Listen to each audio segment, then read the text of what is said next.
Yeah, I think it started, I complimented the guys on Sunday, just, because during the questioning, in some cases interrogation on Saturday that I experienced. And the one good thing about that, it dawned on me coming home, I said, man, as bad as today was, it could have been worse, because I could have been that guy.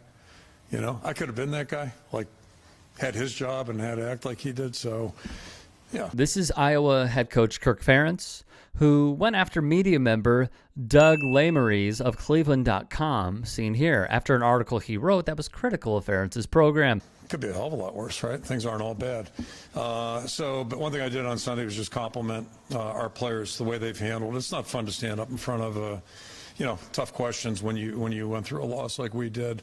Our guys handled it with a lot of class. Now, Ferentz is facing scrutiny for his answer, mainly because of the category that one coordinator falls in. You have one of the least productive offenses in the country.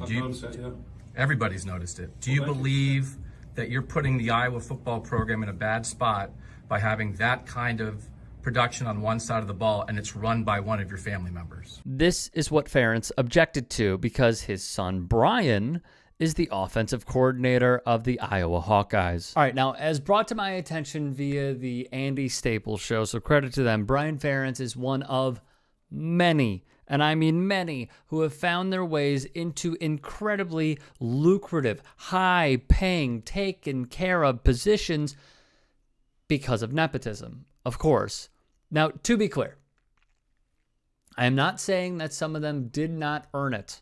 I am not saying that they are completely incompetent, not in the slightest. It is more so an indicator of how these folks get ahead and may potentially be unqualified because of nepotism. That is all I'm saying, so let's continue. Prior to this college football season, the Associated Press examined the coaching rosters of the 65 schools that compete in Power 5 conferences and found 25 instances of family members on the same coaching staff. All 65 schools in the Power 5 have policies governing the hiring of family members, many based on state laws that apply to public institutions. To comply with Iowa's policy banning employees from hiring or supervising a family member, Brian Ferentz was hired by, and reports to, athletic director Gary Barta, not Kirk.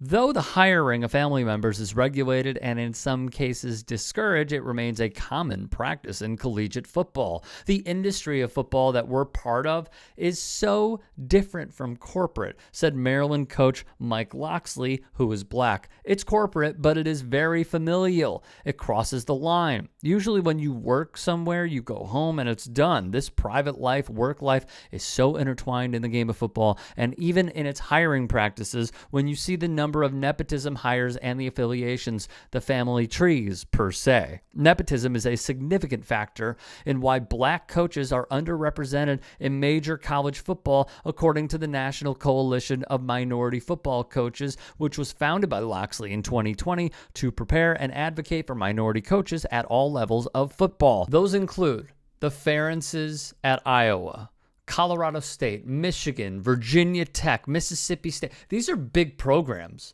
Rutgers, Kansas State, the Wildcats, my alma mater of Indiana, the Utah Utes, Kentucky, Purdue. I mean, there's many, unfortunately. According to the latest data compiled by the NCAA, 79% of head coaches at Power 5 conference schools during the 2020 football season were white, 15% were black, and the rest were from other minority groups. Their teams were comprised of 45% black players, 37% white, and 18% from other groups. In assistant coaching roles, the Institute for Diversity and Ethics in Sport found that black coaches held 31% of those positions in D1 football, but just 8.1% of the head coaching positions. The data truly does show how much of a barrier this is to minorities succeeding in positions like these, a huge problem that many coaches will not answer and wish to not address. It all comes down to, are you going to fire him if he doesn't do the job? Said Tony Franklin, a former offensive coordinator at Kentucky,